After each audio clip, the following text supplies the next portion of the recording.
Boa noite, minha amiga do Passaporte 44. Como é bom estar com você novamente, né? Mais uma sexta-feira, né? Olha, hoje, o programa de hoje traz para você a Terezinha Silva Monteiro, que é diretora da Vigilância Sanitária do ESA 36. Bom, ela vai falar a respeito da carne, sobre o leite in natura que estão sendo vendidos nas ruas, né? Então, a minha primeira pergunta... Boa noite, Terezinha. Boa noite, Josiane. A minha primeira pergunta é o que é vigilância sanitária? Bem, a vigilância sanitária é um órgão da Secretaria da Saúde. A vigilância sanitária compreende 4 grandes áreas, que são os serviços relacionados à saúde, os produtos relacionados à saúde, as ações sobre o meio ambiente e a saúde do trabalhador. Isso é vigilância sanitária. E qual a qualidade, né, de carne que os itapetininganos consomem? Bom, como você está falando em carne, então eu vou colocar a carne dentro de uma destas áreas.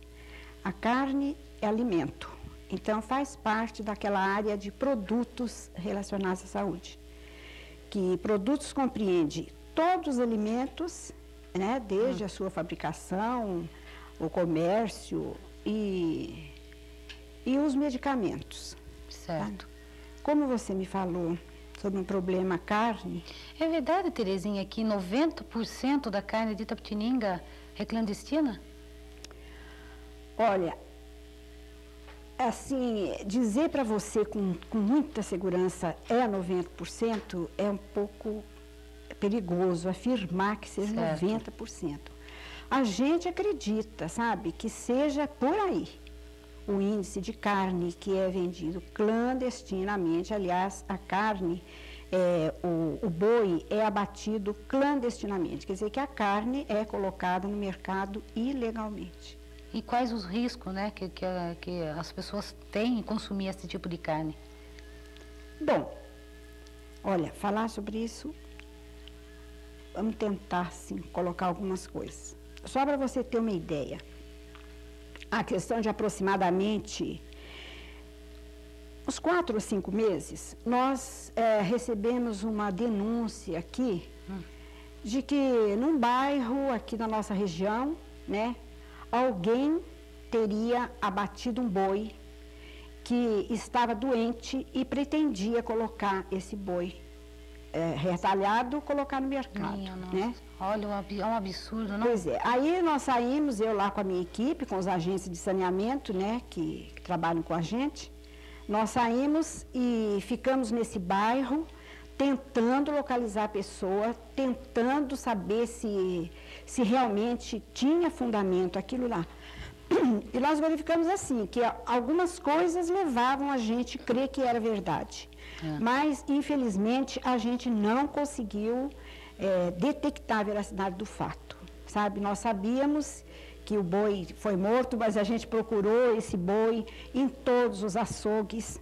Nós procuramos falar com a pessoa que teria abatido o boi, que seria o proprietário do boi. Certo. Ele negou, é lógico. Nós pedimos licença para adentrar pela casa dele. E nós encontramos lá um freezer muito grande, fiscalizamos, não tinha nada. Depois alguém nos disse que esse boi teria sido jogado no rio Paranapanema, sabe? Que quando a pessoa soube que teriam feito denúncia, a pessoa deu fim no animal, né? Quer dizer, então, o risco é muito grande, sabe? Desse boi que é abatido no mato. É enorme. Porque a gente sabe... Engraçado, né, que as pessoas não tomam consciência do que elas estão fazendo, né? Isso é um crime, né, Terezinha? Isso é crime. É um crime, é lógico, é um crime contra a saúde pública. É verdade. Não é? Porque, veja bem, e o que é pior que a gente está sabendo, que quando o boi apresenta um sintoma de doença, o que a pessoa faz? Os incautos fazem, sabe? A primeira coisa que eles fazem é abater esse boi imediatamente e colocar no comércio. Então, eu acho que isso aí é um crime, é de muito difícil solução, entendeu? Porque a gente está sabendo que as pessoas abatem boi no mato. Mas se você perguntar onde, a que horas, quando, ninguém sabe. E ninguém assume também, né? Não, por exemplo, claro. a denúncia, né? Quando a pessoa é flagrada, não tem como escapar, e ela vai ter que dizer que realmente, porque quando você consegue pegar a carne clandestina, digamos, numa viatura que está sendo transportada, você não pega só a carne, você pega todo aquele utensílio que eles se utilizam para abater o boi. E o risco para a população, eu quero fazer um alerta para a população, que é um risco muito grande comprar uma carne de origem duvidosa, porque o boi pode ser portador de uma tuberculose, pode ser portador de uma brucelose, entende? De uma aftosa, sabe? Então, ele pode... E outras doenças ainda. Muito mais, né? Não é? Que, sabe... Você estava me contando que existem até um produto que é colocado na carne, né? Para ela ficar numa aparência bonita, vermelha, né? Ai, olha, existe sim. Uma ocasião aqui em Itapetininga mesmo, nós recebemos uma denúncia, e geralmente, sabe, Josiane, essas denúncias acontecem assim, 7 horas da noite, 8 horas da noite, porque essas pessoas, eles abatem no horário que eles sabem que a fiscalização não está ali, né? Que já é um horário que o pessoal já está em casa descansando, né? Mas nós recebemos uma denúncia e nós comparecemos num açougue, né? E apreendemos, aliás, nesse dia até o doutor Monteiro estava comigo. E nós estivemos nesse açougue, nós pedimos que ele confirmasse a procedência daquela carne, ele não tinha como, né? Nós apreendemos, eram 400 e poucos quilos de carne, nós apreendemos dentro do próprio açougue, interditamos, não apreendemos, interditamos a carne dentro do próprio açougue, e eu pensei, eu vou colher uma amostra dessa carne e mandar para Sorocaba, para o Instituto Adolfo Lutz, para fazer uma análise da carne. Para você olhar, a carne estava com um bom aspecto. Vermelhinha. Vermelhinha, bonitinha. Até para você olhar assim, você saber que você tinha que inutilizar aquilo, dava pena, porque eram pedaços de carne assim, muito bonitos, sabe? Mas a carne foi enviada para o Instituto Adolfo Lutz, em Sorocaba, e o laudo constou que a carne continha sulfito. É um produto, eu pessoalmente não conheço o sulfito, mas a gente está sabendo que os açougueiros, eles lavam, porque é abatido no mato, sabe lá Deus em que condições esse boi é abatido. Então eles lavam a carne com sulfito, sabe? Porque a carne fica assim, com aspecto bonitinho. Quando ela já está assim, apresentando um aspecto, começando a se deteriorar, se ela for lavada com sulfito, ela volta à cor natural, entende? Então, eles usam disso para... fazem com o povo, né? Eu não posso, assim, generalizar, não é? Mas existem pessoas que fazem isso, sim. Isso é um crime, é uma maldade, viu? E a penalidade que essas pessoas sofrem, esses consumidores? Bem... Aí é um procedimento assim, os comerciantes. Um pouco complicado, porque a gente, nós, como saúde pública, como órgão do Estado, nós apreendemos a carne, né? Nós mandamos inutilizar a carne, já é uma penalidade, porque a pessoa, o açougueiro, ele já toma um prejuízo muito grande. Quando você não deixa mais... E o que é feito com essa carne? Vocês jogam? Com o que é feito? A carne a gente tem utilizado, já aconteceram 2 vezes da gente levar no frigorífico. E eu presenciei, eles jogam tinta, uma tinta de carimbo, em cima da carne, para que ela não seja aproveitada mesmo, sabe? Então, a pessoa já é penalizada assim. Agora, a gente, como saúde pública, aliás, eu quero dizer, como Estado... Nós autuamos, né? Nós lavramos um auto de infração, que a pessoa goza de um prazo de 15 dias para se defender contra aquele auto de infração, né? Ou ele apresenta impugnação contra o auto, ou ele apresenta uma defesa contra o auto de infração, que é julgado aí. Geralmente, se carne é clandestina mesmo, então, no julgamento do recurso é sempre improcedente, né? O julgamento é dado como improcedente o recurso. E é lavrado um auto de imposição de penalidade de multa. Mas eu confesso para você que... Essa multa é elevada ou não? Não é elevada, sabe? Porque, uma ocasião, nós autuamos e multamos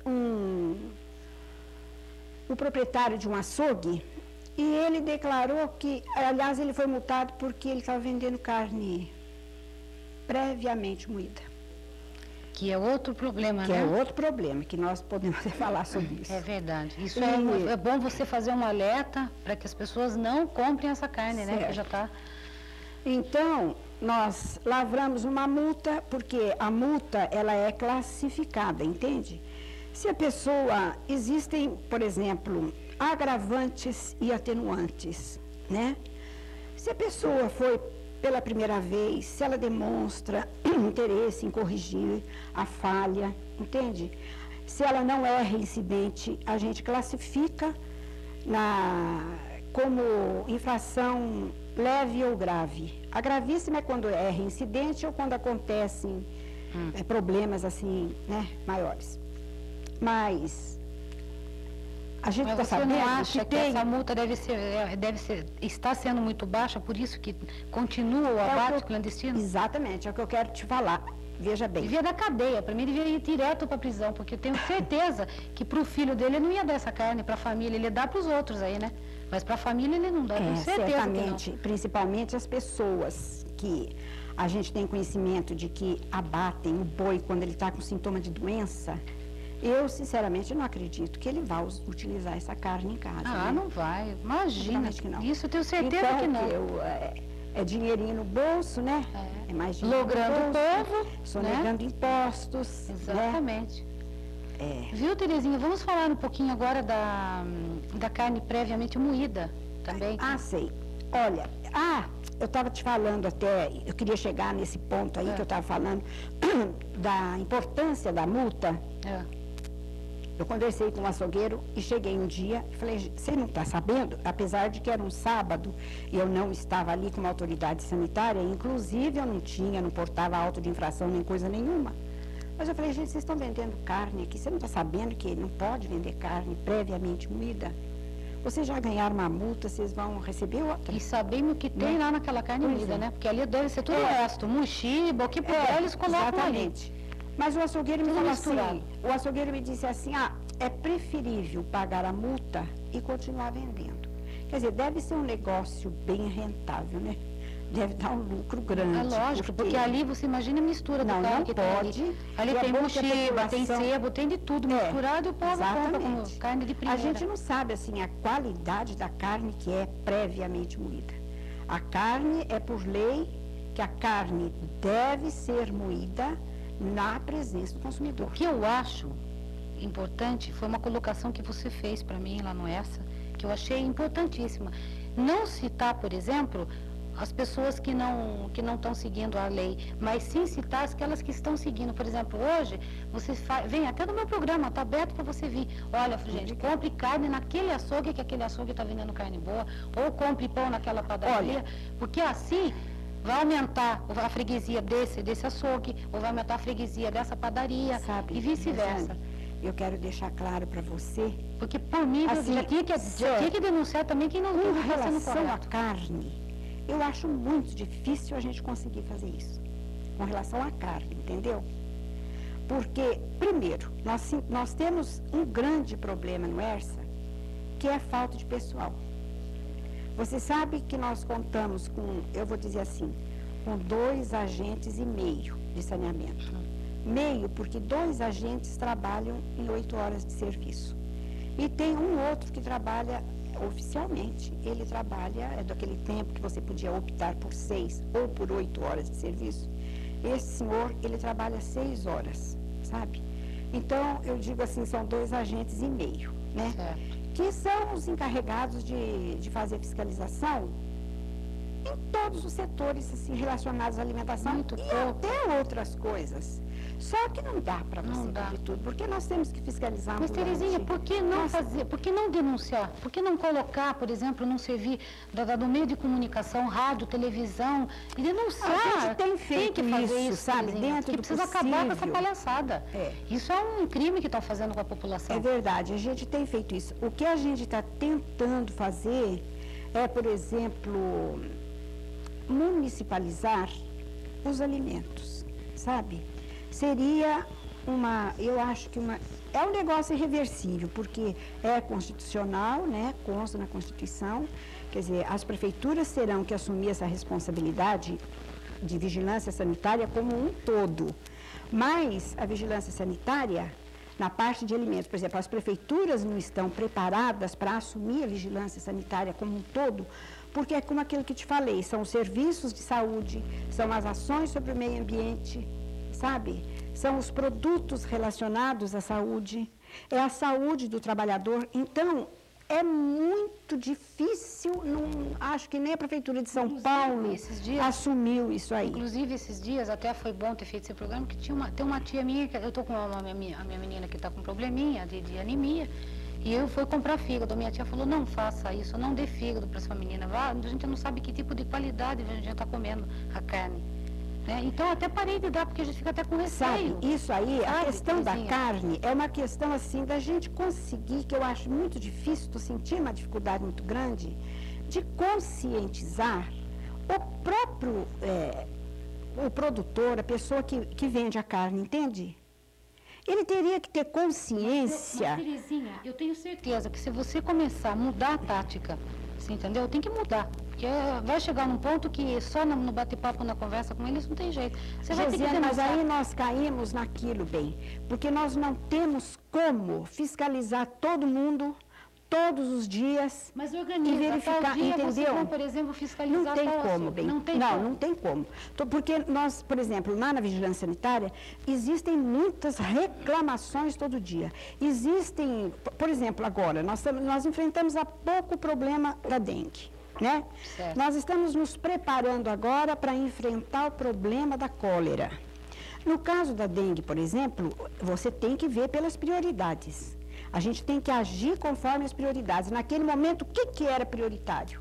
Era o problema da dengue. Então, o que nós fizemos? Nós tiramos o pessoal de outras atividades de rotina, vamos dar em cima das borracharias. Vamos fiscalizar todos os locais onde pudesse ser criadouro do mosquito, entendeu? Então, agora nós estamos com o problema da cólera, né? Certo. Nós vamos ter que fazer um trabalho muito grande, inclusive na zona rural, né? Que é o problema Terezinha, da vamos água. chamar um pouquinho o intervalo e voltamos já já, tá? Aguarde.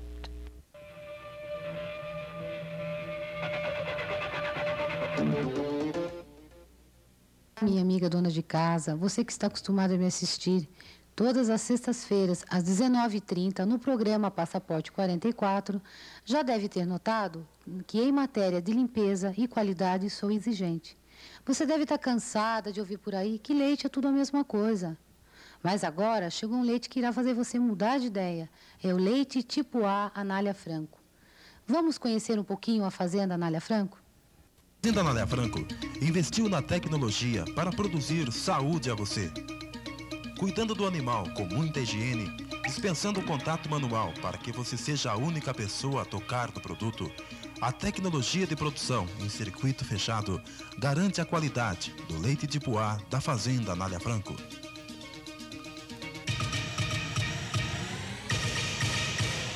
É a tecnologia no campo para produzir energia. A fabricação da embalagem.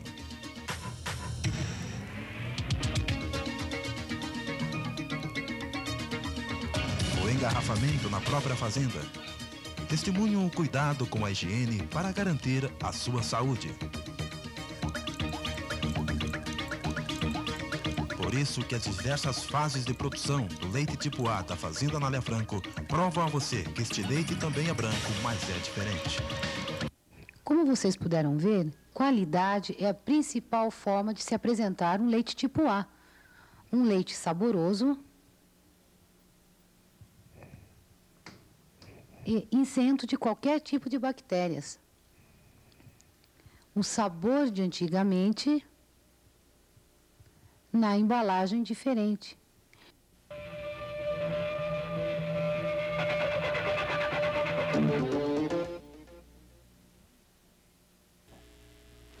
Agora eu gostaria que você pegasse um papel e uma caneta para anotar a seguinte coisa: o Asilo São Vicente de Paula está precisando urgentemente da sua colaboração, do povo de Itapetininga, de empresários, de donos de casa, de materiais de construção. Eles estão precisando de materiais de construção para terminar a enfermaria do asilo.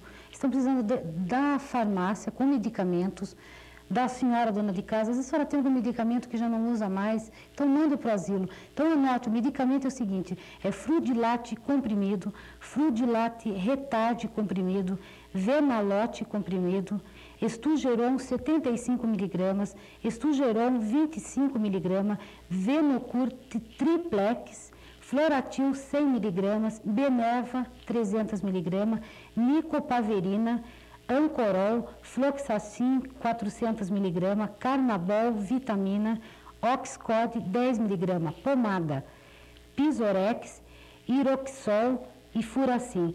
Agora tem uns medicamentos aqui que precisa de receituário azul, mas o asilo também fornece receituário. Então basta você ir lá, pega o receituário e compre, né? É Gardenol 100 mg, Fenergan, Mineril 50 mg, Mineril 100 mg e Aquinuton. E aos donos de materiais de casas, de materiais de construção, que doem o que precisar. Olha, eles estão precisando de cimento, estão precisando de cal, massa corrida, qualquer coisa eles estão aceitando. Gente, o asilo precisa muito, muito da sua colaboração. Eu tenho certeza que eles te receberão de braços abertos, viu? E dia 15 e 16 de junho, no Centro de Tradição Tropeiro Boiadeiro de Itapetininga, haverá uma antecipação da tradicional festa do Asilo São Vicente de Paula. Haverá barraca de churrasco e bebidas, né? Isso também, esse dinheiro retornará totalmente para o asilo. E a festa mesmo haverá no dia oficial, dia 29 de junho. Então compareçam na festa para vocês ajudarem também o asilo, tá? Não esqueça, viu? Terezinha, vamos voltar ao nosso bate-papo? Eu gostaria de perguntar para você por que né, o abate clandestino continua, por que eles persistem em abater a carne clandestinamente? Olha, Josiane, nós tivemos oportunidade uma vez de fazer uma reunião com alguns açougueiros. Nós mandamos convite para uma porção, eles compareceram, acho que talvez 10% só. Mas a gente fez exatamente essa pergunta, sabe? E o que nos foi dito foi assim que onera demais o açougueiro levar, porque Itapetininga não tem um matadouro municipal, né? Foi desativado, não tem mais. Tem o frigorífico, né? Então, eles teriam que levar esse boi lá no frigorífico, que certamente, claro, o frigorífico vai cobrar uma taxa que talvez não seja, não será quanto que é, né? Eles alegam que é alto para eles. E tem o transporte desse gado até o frigorífico.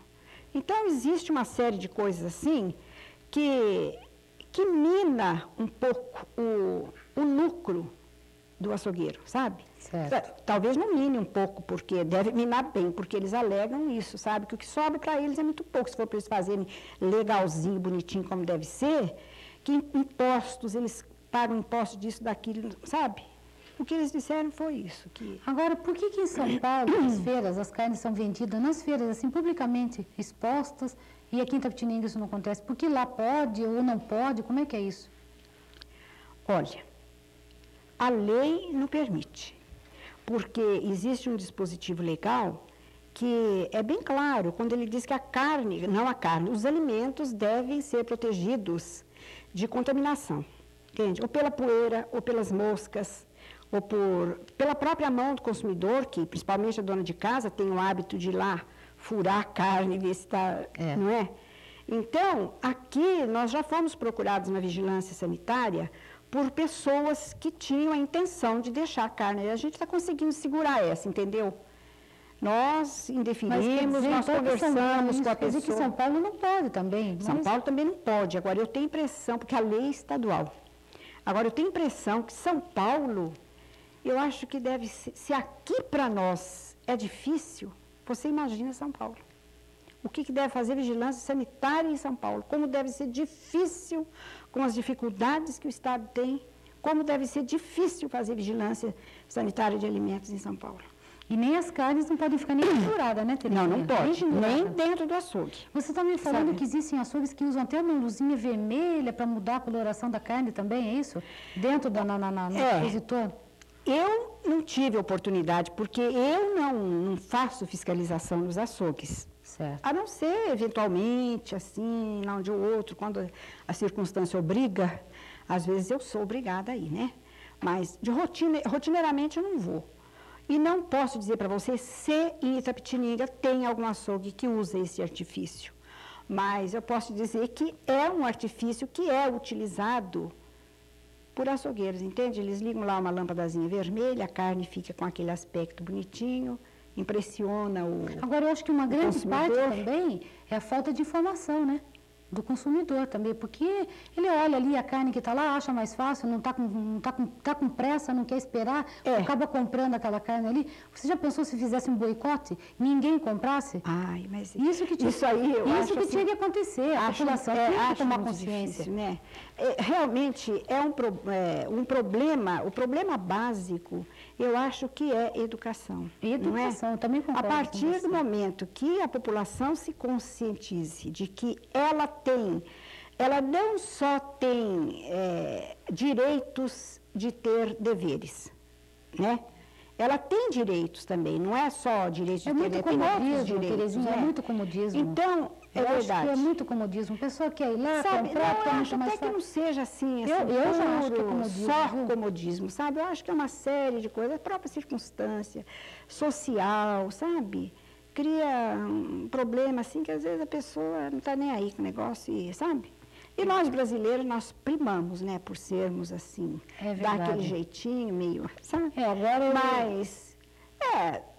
mas, sabe, falta realmente meios para você educar a população.